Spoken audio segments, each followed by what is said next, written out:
texte biblique de ce matin est Jean chapitre 15, les versets 12 à 16. Jean chapitre 15, les versets 12 à 16. Je vais devoir utiliser la version Louis II. Et il est écrit, « C'est ici mon commandement. Aimez-vous les uns les autres comme je vous ai aimé. Il n'y a pas de plus grand amour que de donner sa vie pour ses amis. Vous êtes mes amis si vous faites ce que je vous commande. Je ne vous appelle plus serviteur, parce que le serviteur ne sait pas ce que fait son maître. Mais je vous ai appelé ami, parce que je vous ai fait connaître tout ce que j'ai appris de mon Père.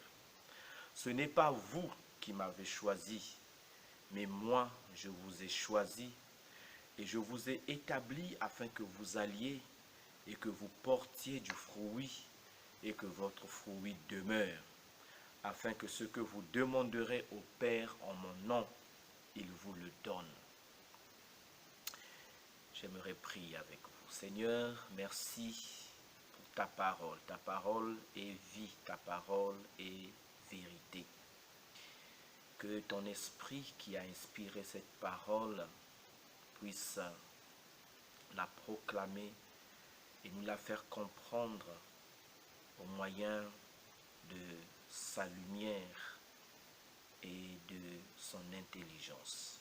Merci de nous révéler encore ce matin par cette parole que Jésus est le meilleur ami. Que chacun de tes enfants qui suit ce message soit touché et soit béni. Amen. Jésus est le meilleur ami. C'est là le thème de notre message d'aujourd'hui. Un ami. La question que nous pouvons nous poser, qu'est-ce qu'un ami? Qu'est-ce qu'un vrai ami? La réponse que la Bible donne à cette question est un ami est celui qui aime en tout temps. Cette réponse se trouve dans le livre des Proverbes, le chapitre 17, le verset 17. Un ami aime en tout temps. C'est quelqu'un sur qui on peut facilement compter. C'est quelqu'un qui est digne de confiance.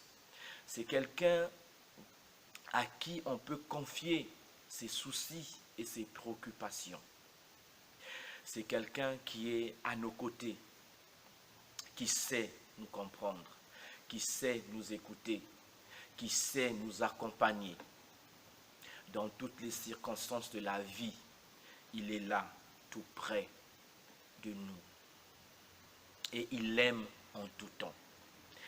Dans ce monde, il y a souvent deux types d'amis que nous pouvons avoir.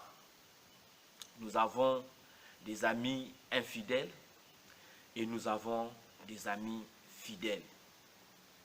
Mais qui sont les amis infidèles? Les amis infidèles, ce sont les amis à courte durée, des amis à durée limitée, des amis de circonstances.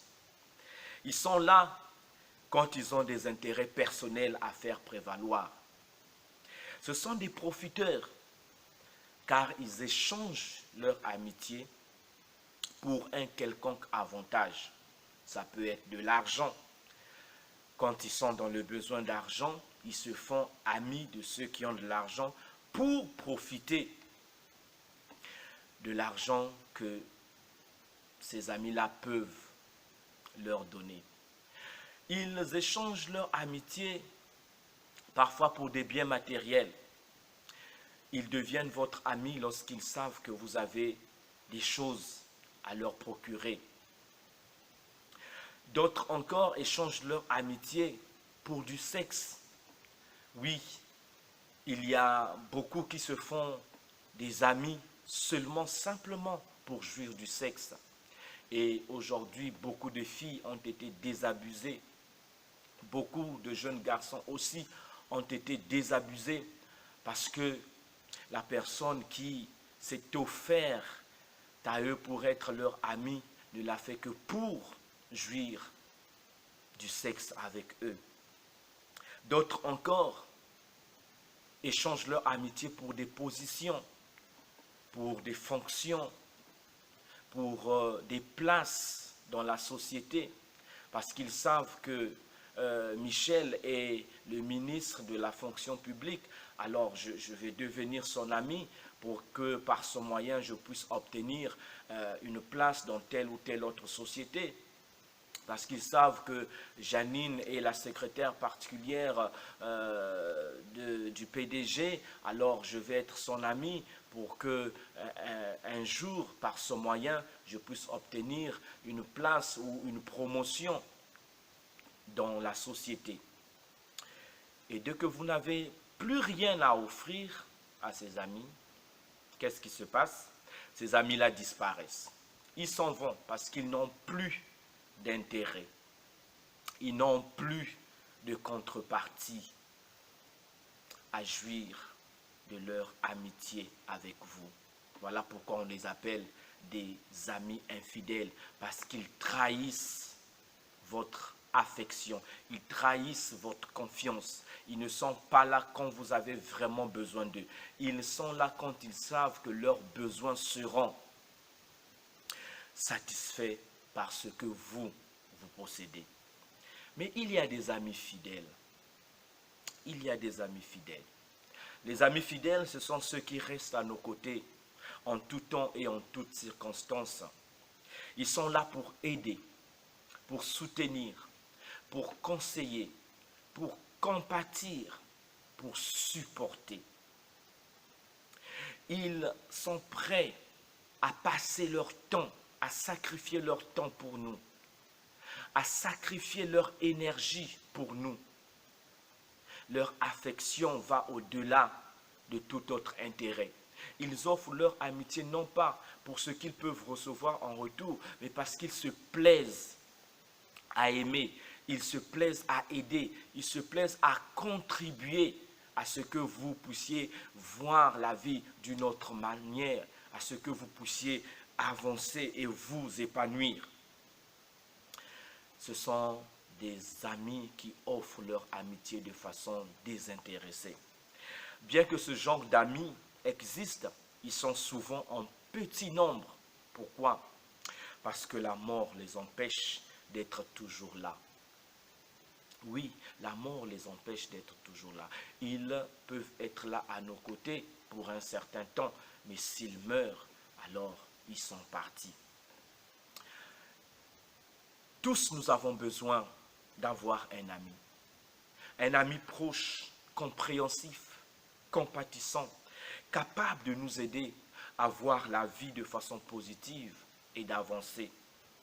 Un ami qui ne puisse jamais nous abandonner ni nous quitter. Un ami sur qui nous pouvons compter tout le temps. Et surtout en ce temps de confinement, en ce temps de solitude. Le désir, le besoin d'avoir un ami véritablement proche se fait de plus en plus pressant. Mais nous ne pouvons pas trouver un tel ami que je viens de décrire parmi les humains. Mais il existe un tel ami. Et cet ami, c'est Jésus. Il est le meilleur ami qui soit. Il est l'ami fidèle et éternel. Son amitié surpasse toute autre amitié. Pourquoi? La première des choses au sujet de Jésus, c'est un ami qui a donné sa vie pour ses amis. Sur le texte que je vous ai lu au verset 13 de Jean chapitre 15, Jésus dit, « Il n'y a pas de plus grand amour que de donner sa vie pour ses amis. » Il ne l'a pas seulement enseigné, il ne l'a pas seulement donné comme une information, mais lui-même l'a pratiqué. Sur la croix à Golgotha, il a donné sa vie pour nous, ses amis, parce qu'il nous aimait, parce qu'il ne voulait pas nous voir périr en enfer. Alors, il a donné sa vie pour nous. Et pendant qu'il a vécu sur terre, Jésus a montré qu'il était il était le meilleur ami sur qui on pouvait compter. Il a compris et soutenu les mal-aimés. Dans Jean chapitre 4, on nous parle de la femme samaritaine, une femme méprisée, une femme dénigrée, une femme malheureuse qui ne pouvait même pas se rendre au puits lorsque les autres s'y rendaient le matin. Elle avait choisi une heure à midi, une heure à laquelle personne d'autre ne pouvait se rendre au puits parce qu'elle était seule, abandonnée de tous.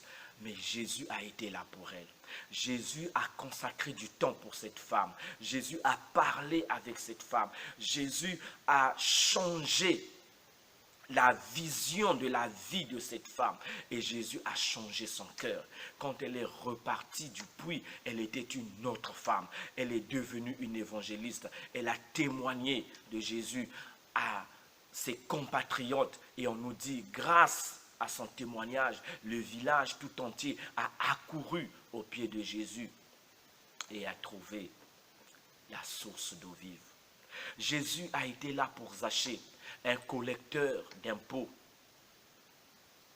un publicain, celui qui était considéré comme quelqu'un qui n'était pas digne d'être aimé, un rejeté de la société. Toute la haine des Juifs était sur ce genre de personnes.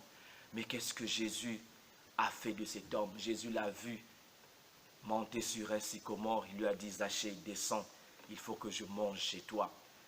Et quand il est rentré chez Zachée, ça scandalisait tout le monde. Comment peut-il rentrer dans la maison d'un tel homme? Mais Jésus était un ami pour Zachée. Il s'est fait ami pour Zachée, le meilleur des amis. Il n'a pas considéré ce qui était Zachée parce qu'il lui a apporté une nouvelle vie. Et Zachée n'a plus été le même quand Jésus est sorti de chez lui. Et on nous dit aussi dans Matthieu chapitre 15, on nous raconte l'histoire de cette femme cananéenne dont la fille était cruellement tourmentée par le démon. Il n'y avait personne pour l'aider. Il n'y avait personne pour compatir à sa souffrance. Mais Jésus a été là pour elle. Jésus a entendu ses prières, ses requêtes. Jésus a prêté attention à ses cris. Et Jésus a honoré sa déclaration de foi et a délivré sa fille. Pendant que Jésus était ici-bas, il a été l'ami des exclus. Oui, des gens qu'on ne pouvait approcher. Des gens qui étaient mis hors de la société. Et parmi ces gens, il y avait des lépreux. Oui, des lépreux, c'était des intouchables. Mais Jésus a touché les lépreux. Jésus a compati à la douleur des lépreux. Jésus est même allé manger chez un lépreux, Simon. Et Jésus a apporté aux lépreux ce que les hommes de leur temps ne pouvaient pas leur apporter, c'est-à-dire la purification de leur corps. Mais en purifiant leur corps, il a aussi purifié leur âme et leur a donné une nouvelle vie. Jésus a été aussi l'ami des prostituées. Oui, il n'a pas rejeté les prostituées. Au contraire, il les a sauvées de leur malheureuse vie. Marie de Magdala, qui a été possédée de 7 démons, a trouvé la guérison auprès de Jésus. Et elle a acheté un parfum de grande valeur qu'elle a répandu sur les pieds de Jésus parce qu'elle a vu Jésus comme étant son meilleur ami. Et Jésus a fait de grandes promesses qui nous révèlent encore qu'il est le meilleur des amis. La première promesse qu'il a faite pour ses disciples et pour nous aujourd'hui se trouve dans Jean chapitre 16, le verset 24. Jésus a dit à ses disciples, jusqu'à présent, vous n'avez rien demandé en mon nom. Demandez et vous recevrez afin que votre joie soit parfaite. Qu'est-ce que cette promesse nous révèle? Cette promesse nous révèle que Jésus est toujours prêt à répondre à nos besoins. Il nous dit, demandez en mon nom. Demandez et vous recevrez afin que votre joie soit parfaite. Beaucoup de gens considèrent Jésus comme un rabat-joie, comme quelqu'un qui vient anéantir notre joie. Au contraire, Jésus est celui qui veut nous donner une véritable joie. Il veut que nous soyons réellement joyeux, d'une joie qui dure à toujours. Et ce cantique, quel ami fidèle et tendre, que nous avons chanté pendant ce culte, en anglais, les paroles disent « Apportez toutes vos requêtes à cet ami dans la prière ». Jésus est un ami qui nous demande de lui faire connaître nos besoins, de lui faire connaître nos préoccupations, de lui partager nos soucis. Et le seul moyen par lequel nous pouvons le faire, c'est dans la prière. Oui, les amis de ce monde, quand ils sont loin de nous, c'est difficile de les voir. Si nous n'avons pas de téléphone, nous ne pouvons pas communiquer avec eux. Mais avec Jésus, nous pouvons communiquer à tout instant, 24 heures sur 24. Dans n'importe quelle situation de la vie, nous pouvons lui faire savoir nos besoins. Oui, faites connaître vos besoins à Jésus. Dites-lui tout. Il est prêt et il a promis, vous recevrez. Si vous demandez en mon nom, vous recevrez. Et votre joie sera parfaite. La seconde promesse est dans Matthieu chapitre 28, le verset 20, où il a dit à ses disciples, « Voici, je suis avec vous tous les jours jusqu'à la fin du monde. » Jésus a promis d'être toujours avec nous. Donc nous avons ici l'assurance des provisions et de la présence de Jésus. Jésus a promis qu'il pourvoira à tous nos besoins et Jésus a promis que sa présence sera toujours avec nous. Jésus est le meilleur ami qui soit parce qu'il possède des qualités qu'aucun être humain ne peut avoir. Oui, mon frère, ma soeur, Jésus est quelqu'un de spécial. Aucun être humain ne peut l'égaler. Aucun être humain ne peut être comparé à lui. Pourquoi? Pour ces 4 qualités qu'il possède. La première qualité, Jésus est omnipotent. Jésus peut tout. Il n'y a rien qui lui soit impossible. Nous avons des amis, mais qui ne peuvent pas tout pour nous. Il y a des situations que nos amis terrestres ne peuvent pas résoudre pour nous. Mais Jésus est un ami qui peut tout. Il peut résoudre toute situation, quelle que soit sa complexité. Parce que toute puissance lui appartient. Il n'y a rien qu'il ne puisse pas faire pour toi. La deuxième qualité, il est omniscient. Jésus sait tout. Il sait tout à notre sujet, jusque dans les moindres détails.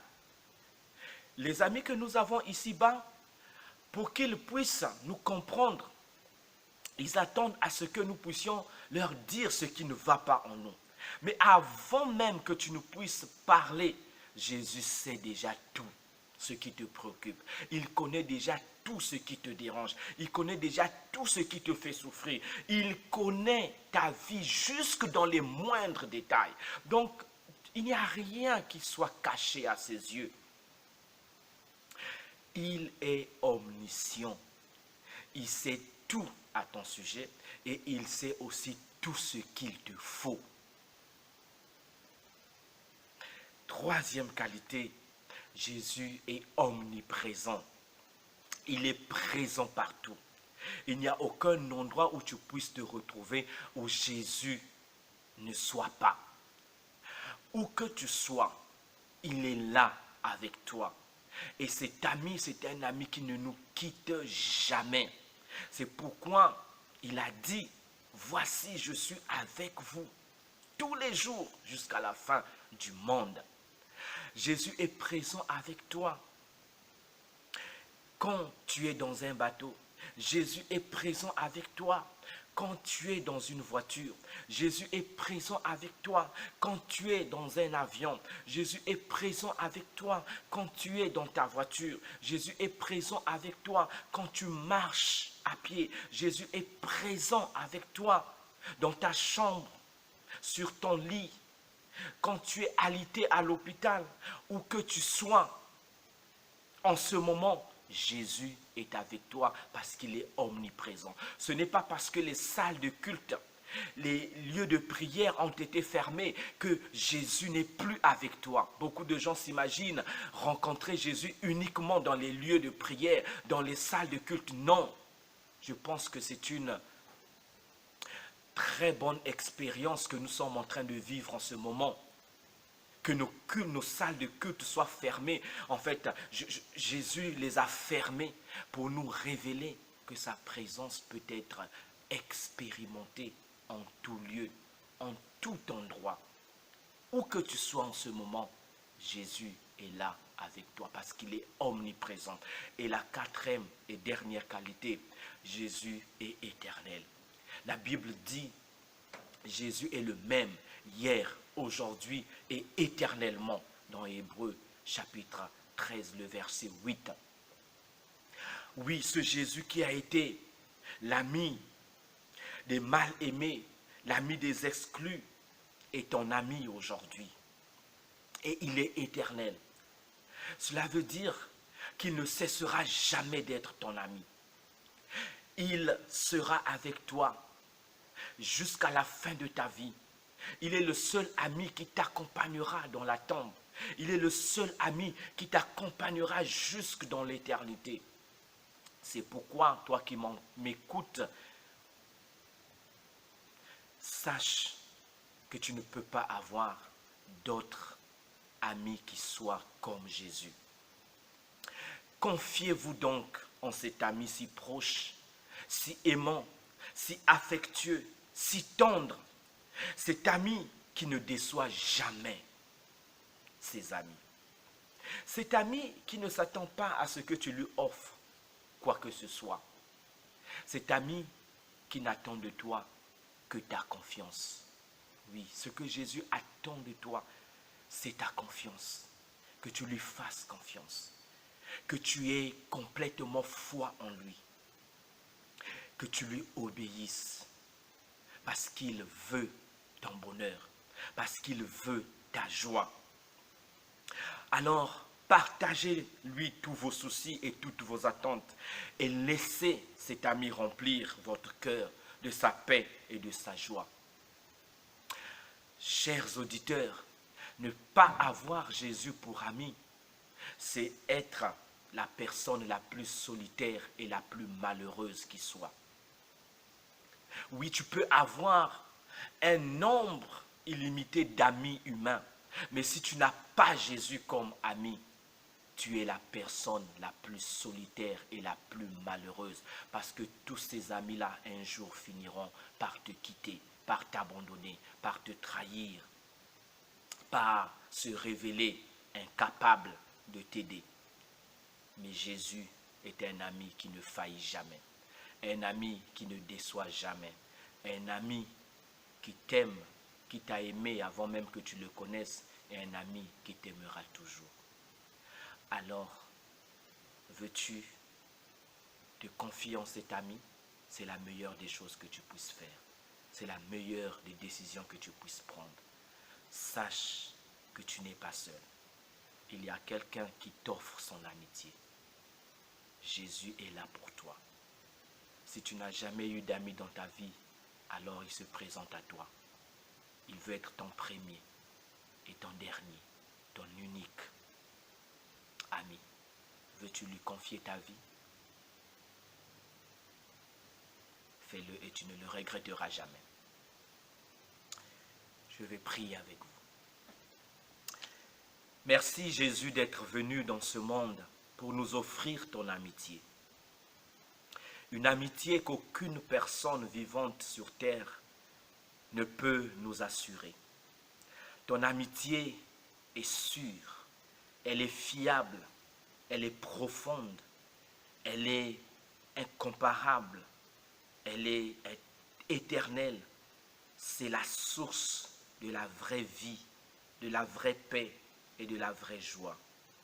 Je te prie pour tous ceux qui sont aujourd'hui à l'écoute de ce message, confinés dans leur chambre, peut-être se sentant très seuls, Daigne, Seigneur, faire entendre cette parole dans leur cœur d'une façon personnelle, d'une façon claire et distincte. Dis-leur toi-même que tu te proposes d'être leur ami. Dis-leur toi-même que tu es leur ami, que tu les aimes et que tu veux partager leur vie. Ou plutôt, leur partager ta vie pour toujours.